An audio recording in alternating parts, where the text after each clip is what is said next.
په سنن د امام ابو داود کې د روایت شته، امام ابن ماجه هم راوړی، ډېر ښایسته خوندور روایت دی. او کوم ملګري چې د درسونو اهتمام کوي د هغوی دپاره ډالۍ ده، کوم چې درسونو اهتمام کوي او یادوي او محنت کوي او کوشش کوي.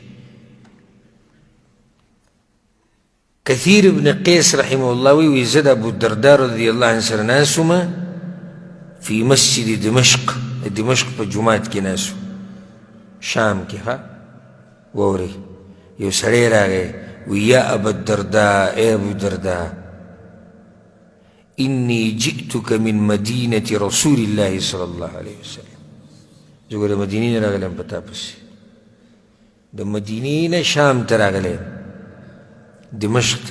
ولې؟ لحدیث بلغني انك تحدثه، چا راته ویلي چې ته یو حدیث بیانوې د پیغمبر صلی الله علیه وسلم نه یې اورېدلی چې هغه ما ته ووایې. یو حدیث لپاره، د یو حدیث لپاره د مدینې نه لاړ دمشق ته. دا قوم به الله نه بخي، په دې قوم به الله رحم نه کوي.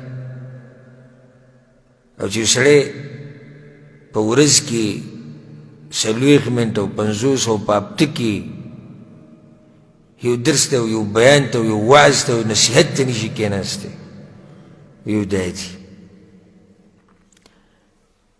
نو هغه ما جئت لحاجه، بل څه لپاره نه یم راغلی، همدقې ته راغلی یم.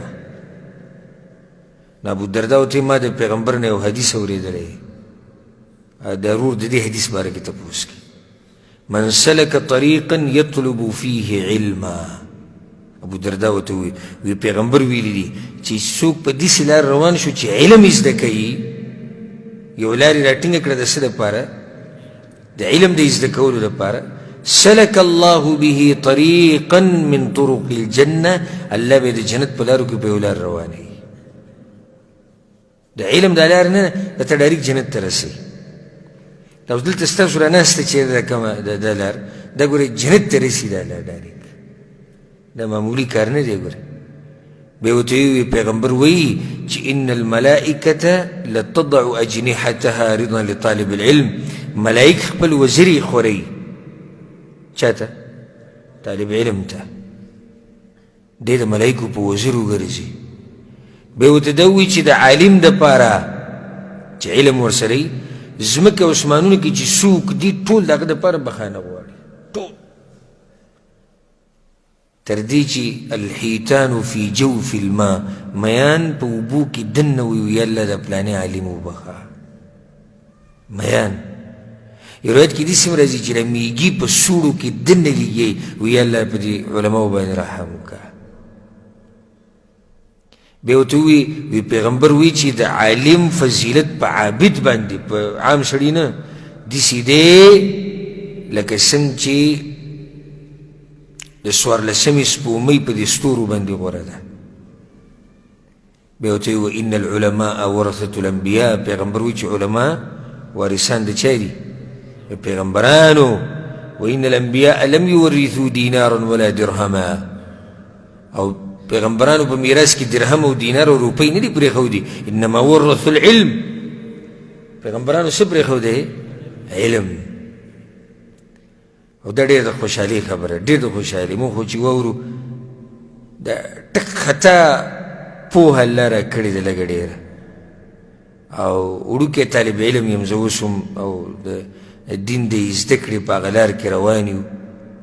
خو دې حدیث ډېر خوشحالېږو چې پیغمبر وایي فمن اخذه اخذ بحظ وافر، چاته چې د پیغمبر په دې میراث کې څه میلاو شو نو دا ډېرې لویې برخې خاوند دی، دا ډېرې لویې برخې خاوند، دا ډېر د خوشحالۍ خبره. الحمدلله. دغه پرېږده مړه سړی سره زر جمع کوي، سړی سپین زر جمع ځان سره جیب کې کېږده، یا زما کور غټ دی نو زه څه وکړم؟ هسې به ته هم ځي، ته به هم ځي، هغه چې په دین باندې وایي پوهه دی وایي هغه به هم ځي، خو تا نه به دا سره زر او دا هر څه او دا کور او بچي او ښځه هر څه به درنه پاتې شي، هغه به ځان سره د علم په سینه کې قبر ته وړي، هلته به له پې الله اجر ورکوي. اوس د ورور سوال دا دی، تاسو ولې سوال پوه شوئ؟ چې دا سړی چې د مدینې نه دمشق ته لاړ دی د دې حدیث دپاره تللی و دا کمې چې ورته وویې که نه دا ورته ابودردا د ځان نه وویې دا سوال دی نو جواب ښکاري داسې والله اعلم چې د دې حدیث دپاره نه و تللی دا حدیث خو د هغه د خپل ځان د طرف نه وویې چې ته خو ډېر غټ جهاد دی وکړو چې ته د مدینې نه دلته راغلې د یو حدیث دپاره ځکه یو روایت کې داسې راځي امام ابن ماجه چې کوم روایت راوړی وي هغه ورته وایي ابودردا ورته وایي فما جاء بک تجاره تجارت خو نه یې راوستی دلته وي نه ولا جاء بک غیره بل څه کار خو دې نه و چې د هغې دپاره راغلی وي نه نه وایي چې بل څه کار دې هم نه و تجارت هم نه و څه حاجت دې هم نه و دې له راغلی نو بیا یو حدیث واوره نو هغه اصل کې دې حدیث نه و راغلی دا خو ته ابودردا د خپل طرف نه څه کو ډالۍ کو هدیه ورته کو چې تا خو ډېر غټ کار وکړو نو ته هم په دې حدیث کې دننه راغلی